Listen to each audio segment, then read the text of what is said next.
Hérna, finnst þér sigur á spræku Fjölnisliði í dag, ekki? Hvað, var eitthvað sem kom okkur óvart? Hérna? Nei, það er náttúrulega, þú veist, þeir að skjóta bara ótrúlega vel þarna fyrir utan.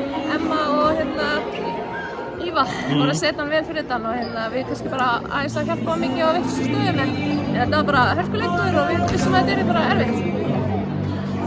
Fjölnir kemur miklu klárari til leiksegni. Við fengið á kjaftinn hérna í fyrsta leikluta ef við svo má ára að komast. Já. Var ekkert erfitt að vinna sig út úr því? Jú, það var náttúrulega ekki planið skilur en mér fannst það bara svona aðeins, það var sem okkur bara svona skemmtilegt átt okkur af því við þurfum að hafa fyrir þessu og mér fannst bara annar leikluti bara mjög góður, spilum frábæra vörn og við spilum góða vörn þá fáum við auðvitað hverju hinum minn og það var sem gerist. Við erum alltaf að spila nýlega í deildinni í fyrra í Fjölni en þetta er ekkert nýlega lið, þetta er bara eitt af betra liðum landsins, eða ekki?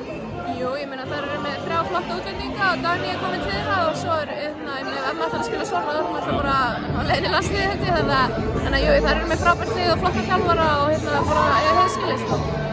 Við á leiðinni í Evrópakeppni og kannski undirbúningur að vera eftir því síðustu vikur eftir haukalegin vera að koma á fínan stað núna?